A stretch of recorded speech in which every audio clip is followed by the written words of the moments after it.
오늘은 마가복음 10장 46절에서 52절까지 함께 보겠습니다. 오늘 본문은 예수님께서 이제 예루살렘으로 십자가에 죽기 위해서 가는 그 여정에서 여리고성을 이렇게 지나가시는데 소경 바디메오를 만나서 그의 눈을 뜨게 해주셨다라는 이야기입니다. 여리고성에서 예수님께서는 두 명의 소경을 치유해 주셨습니다. 첫 번째는 오늘 본문에 나오는 육적 소경 바디메오이고요. 또 하나는 눈에 돈이 멀었던 영적 소경 삭개오의 눈을 뜨게 해주신 것입니다.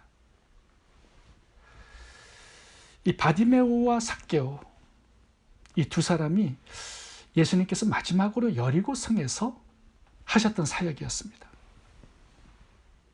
오늘 본문에서 몇 가지 교훈을 살펴보겠습니다. 첫 번째는 끝까지 섬김의 삶을 살라는 것입니다. 오늘 소경 바디메오도 중요하지만 예수님을 함께 묵상해 보도록 하겠습니다. 예수님은 이제 여리고성을 지나서 예루살렘으로 들어가셔서 겟세마네 동산에서 이제 십자가에 죽으십니다. 이제 죽음을 며칠 남겨두지 않은 시점이었어요. 예수님의 마음이 너무 찹찹하셨을 것 같습니다. 그리고 굉장히 괴로우셨을 것 같아요. 겟세마네에서의 기도가 이 잔을 지나가게 해달라는 기도였잖아요. 그 고통을 아시는 거죠. 더 큰 문제는 제자들이 예수님의 신성을 믿지 않았습니다. 예수님의 십자가 죽음과 부활의 의미도 깨닫지 못하고 자리싸움을 하고 있는 그런 상황입니다. 이렇게 십자가 죽음을 바로 앞에 두고 있는 예수님의 마음, 여유가 없었을 것 같습니다. 굉장히 고통스러웠을 것 같습니다. 근데 자신에게 초점을 맞추지 아니하시고 소경 바디메오와 같이 힘들고 어렵고 고통 가운데 있는 사람들을 주님이 초점을 맞추시고 긍휼히 여기시고 섬겨주시는 삶을 지속적으로 살고 계시는 것을 보게 됩니다. 우리가 보통 힘든 일을 겪으면 내 자신의 고통에만 초점을 맞추거든요. 근데 예수님은 그렇게 하지 않으셨다라는 거죠. 지속적으로 섬길 사람들을 바라보시고 초점을 맞추시고 섬겨주셨습니다. 끝까지 섬김의 삶을 살라는 것이 오늘 본문이 우리들에게 주시는 교훈입니다. 예수님 보시면은 십자가에 달리셨을 때 그 고통은 굉장히 극심했을 겁니다. 근데 자신의 고통에 초점을 맞추지 않으시고 옆에 죽어가는 한 강도의 구원에 집중하시고 초점을 맞추셨어요. 그래서 그 강도에게 낙원을 선물해 주셨습니다. 또 하나 예수님께서 마지막 만찬을 하셨을 때는요, 이 가룟 유다가 굉장히 마음에 걸리셨던 것 같습니다. 그래서 대야에다가 물을 떠서 제자들의 발을 씻겨주시면서 가룟 유다의 발도 씻어주셨어요. 성만찬도 하시면서 나는 너를 끝까지 포기하지 않겠다라는 예수님의 마음을 전달하신 거죠. 이렇게 한 일주일간의 예수님의 삶의 모습을 보면요, 자신의 고통보다도 다른 사람의 고통에 더 집중하시고 초점을 맞추시고 섬겨주시는 모습을 보게 됩니다. 우리가 예수님의 제자잖아요. 우리도 예수님의 그 섬김의 삶을 지속적으로 따라갈 수 있어야 한다. 이것이 오늘 본문의 첫 번째 교훈입니다. 두 번째는 포기하지 말고 기도하라는 것입니다. 소경 바디메오가 예수님이 지나가신다는 소문을 듣고 예수님을 불렀습니다. 다윗의 자손 예수여, 나를 불쌍히 여기소서. 예수님께서 소경 바디메오의 소원을 들으시고 그의 눈을 뜨는 기적을 행하셨습니다. 근데 예수님께서 바디메오의 기도의 간구를 들으시고 즉시 응답해 주신 게 아닙니다. 예수님은 바디메오의 외침에 침묵하셨습니다. 그리고 47절에 보면 사람들의 막 꾸지람이 나옵니다. 조용히 해. 48절 읽어보겠습니다. 많은 사람이 꾸짖어 잠잠하라 하되 소경 바디메오가 힘을 다해서 지나가시는 예수님을 붙들었습니다. 나를 도와달라고. 소리쳐 외쳤지만 예수님은 처음에 아는 척하지 않으셨습니다. 침묵하셨어요. 그리고 주위에 많은 사람들이 꾸짖었다라고 기록되어 있습니다. 그래서 바디메오가 이거 안 되는구나. 침묵하시는 예수님 앞에, 꾸짖는 사람들 앞에 기가 죽어서 시험 들어서 포기했다면 그의 인생은 바뀌어지지 않았을 겁니다. 근데 소경 바디메오가 잘한 게 뭐냐 하면요, 더욱더 소리 질러. 48절 다시 읽어보겠습니다. 많은 사람이 꾸짖어 잠잠하라 하되 그가 더욱 소리 질러 가로되 다윗의 자손이여 나를 불쌍히 여기소서. 이 소리 질러 가로되 이 단어를 원문에서 살펴보면 진행형입니다. 계속적으로, 오늘 본문은 2번 나오지만 지속적으로 계속 외쳤다라는 거예요. 어떻게? 더욱 크게 소리 질러. 포기하지 않았다라는 거죠. 왜요? 이게 마지막 기회니까. 예수님이 이제 여리고서를 통과하셔서 예루살렘을 가면 끝나는 거예요. 마지막 기회다라고 붙잡은 겁니다. 48절 보시면 이 소경 바디메오가 사람들 앞에 기죽지 않아요. 예수님의 침묵 앞에 시험 들지 않아요. 더욱 크게 소리 질러 가로되 다윗의 자손이여 나를 불쌍히 여기소서. 제가 여기 소리 질러 가로되 이 단어를 헬라어 원문에서 찾아보니까 진행형이에요. 계속 소리를 지른 겁니다. 오늘 본문에는 2번 나오지만 지속적으로 소리를 지른 거예요. 다윗의 자손 예수여 나를 불쌍히 여기소서. 언제까지 소리쳤을까요? 예수님께서 다가오셔서 그를 도와주실 때까지, 기적을 행하실 때까지 소리 지른 거예요. 근데 그 와중에 사람들이 꾸짖어서 잠잠하라고 외치고 있습니다. 근데 더 큰 소리로 외쳤어요. 이 사람들이 꾸짖는 그 소리보다 더 크게 외친 거예요. 예수님이 들으실 수 있도록. 이런 강청 기도, 끝까지 지속적인 기도, 여기에서 응답이 주어진다라는 교훈을 주고 있습니다. 시험 들어서 기죽어서 집으로 돌아갔다면 그의 인생은 바뀌어지지 않았을 겁니다. 소경 바디메오는 다른 선택이 없었어요. 그래서 더욱 소리를 지른 겁니다. 예수님만이 나의 해답이라고 믿은 거예요. 그래서 응답이 오기까지 포기하지 않고 강청할 수 있었던 거죠. 성경에 보시면 기도 응답의 비결이 이 강청 기도에 있다라는 거 많이 말씀합니다. 누가복음 19장 8절 읽어보겠습니다. 내가 너희에게 말하노니 비록 벗됨을 인하여는 일어나 주지 아니할지라도 그 강청함을 인하여 일어나 그 소용대로 주리라. 예수님께서 이 강청 기도의 교훈을 말씀하시면서 기도 응답이 없다고 포기하지 말고 지속적으로 기도하라는 메시지를 주셨습니다. 누가복음 11장 9절부터 읽어보겠습니다. 내가 이루노니 구하라 그리하면 너희에게 주실 것이요 찾으라 그러면 찾을 것이요 문을 두드리라 그러면 너희에게 열릴 것이니. 이게 현재 진행형입니다. 문법적으로. 그러니까 계속적으로 구하라는 거예요. 일찍 포기하지 말라는 말씀을 하고 있는 것입니다. 이유가 나옵니다. 너희 중에 아비된 자가 아들이 생선을 달라 하면 생선 대신에 뱀을 주며 알을 달라 하면 전갈을 주겠느냐?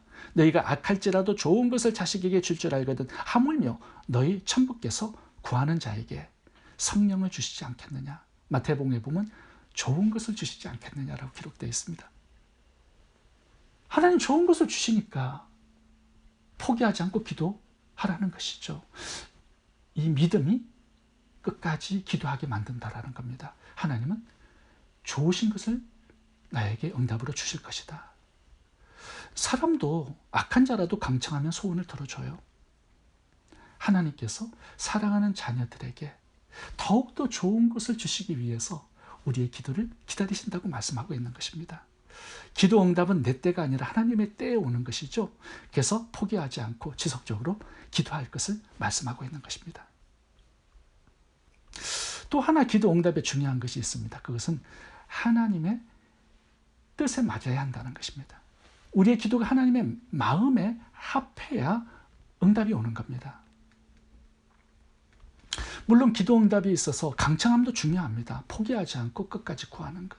그런데 더 우선적인 것이 있습니다. 그것이 하나님의 뜻, 하나님의 마음에 우리의 기도가 합해야 된다는 겁니다. 맞아야 된다는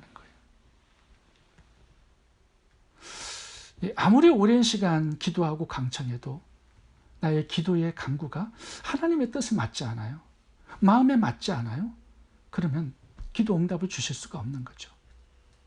예수님께서 소경 바디메오에게 물어보셨습니다. 네가 원하는 게 뭐냐? 보기를 원합니다. 이것은 예수님의 마음에 합한 기도였어요. 간구였습니다. 그래서 응답을 주신 것이죠. 만약에 소경 바디메오가 예수님 저에게 10만 불의 돈을 주세요. 집도 사야 되고 뭐 필요한 것들도 좀 구해야 되니까요. 그렇게 간구했다면 이 기도의 간구가 예수님의 마음에 맞지는 않았을 겁니다. 아무리 바디메오가 예수님께 많이 강청해도 하나님의 뜻에 맞고 마음에 맞는 간구여야만 응답이 비로소 올 수 있다는 거예요. 그러니까 끈질기게 기도하는 것, 이것이 기도 응답의 비결이 아니라 하나님의 뜻대로 기도하는 것이 기도 응답의 비결이 된다는 겁니다. 수르보니게 여인이 딸이 귀신 들려서 예수님께 찾아 나왔습니다. 예수님께서는 3번 거절하시고 기도 응답을 넣어주셨어요. 그래도 계속 수르보니게 여인이 예수님께 강청합니다.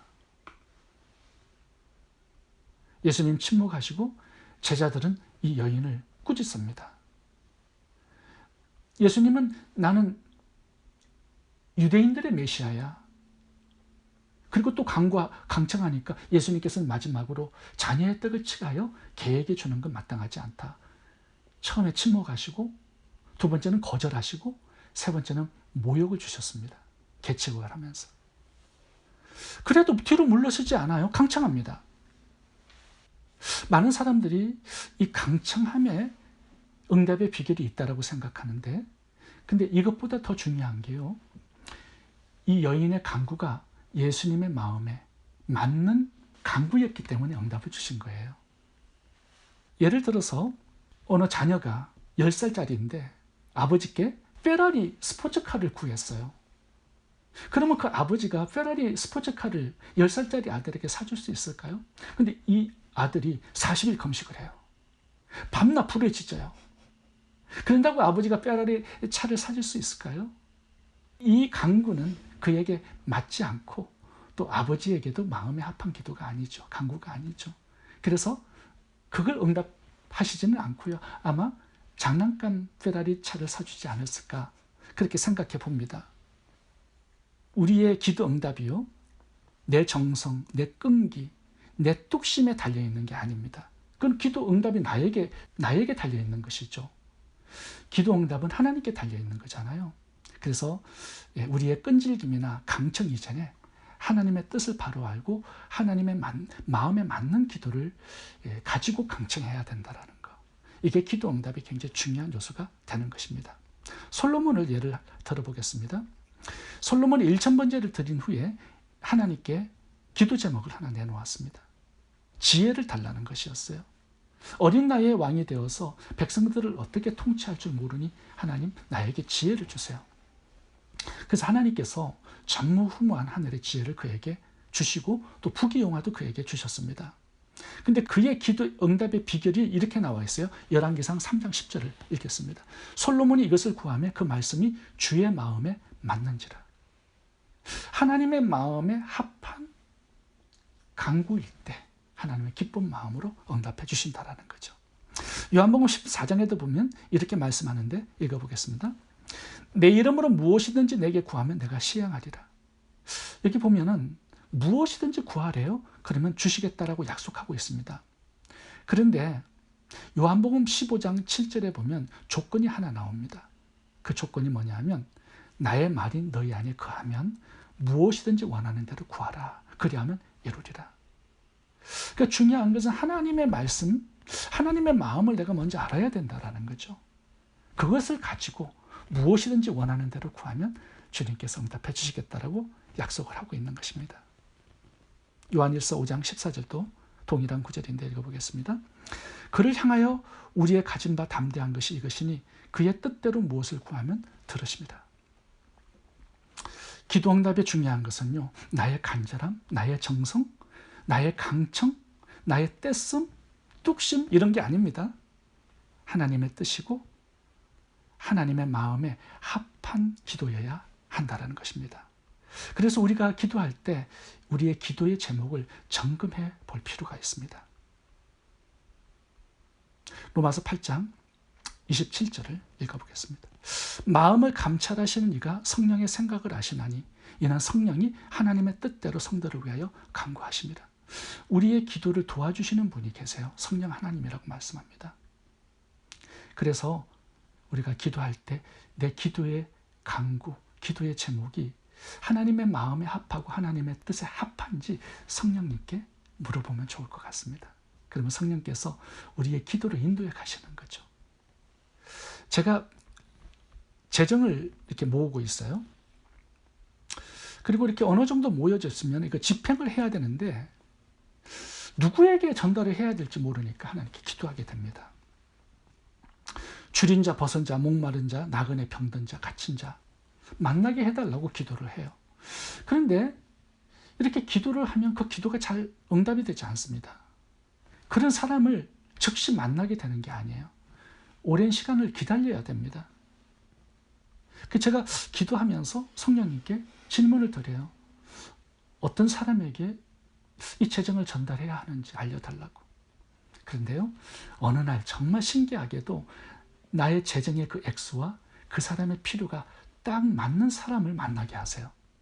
제가 어느 날 돈을 모았습니다. 그리고 이제 집행해야 될 사람을 위해서 기도하는데 어느 날 신학교에 일이 있어서 신학교로 올라갔어요. 그래서 한 전도사님을 만났는데 전도사님이 갑자기 저에게 이런 말을 하는 거예요. 아는 학교에 전도사님이 계시는데 이번 학기에 등록금을 못 내서 어려움을 겪고 있다고. 근데 제가 모아둔 재정이 있잖아요. 근데 그 돈을 그 등록금을 못 낸 전도사님에게 전달을 해드렸어요. 나중에 그 전도사님이 졸업을 하고요, 사과 박스를 가지고 저를 찾아오셨어요. 그래서 스타벅스에 만났습니다. 그 전도사님의 간증이요. 그 마지막 학기에 그 필요한 등록금의 액수가 제가 전달한 그 액수하고 딱 맞다라는 거예요. 그러면서 그 전도사님께서 참 신기하대요. 그 액수를 위해서 기도했는데 저도 이걸 전달할 사람을 위해서 기도했는데 그 사람을 만난 거예요. 하나님께서 그렇게 인도해 주시더라고요. 끝까지 섬김의 길을 가시기 바랍니다. 그리고 하나님의 뜻대로 하나님의 마음에 합한 기도의 잠을 가지고 강청하는 기도를 드리시기 바랍니다. 기도하겠습니다. 좋으신 하나님, 마음에 여유가 없고 힘든 일들이 있지만 예수님처럼 섬김의 삶을 지속적으로 따라갈 수 있도록 도와주옵소서. 그리고 하나님의 마음에 맞는 기도 제목을 가지고 지속적으로 기도하는 저희들 되도록 도와주옵소서. 예수님 이름으로 기도합니다. 아멘.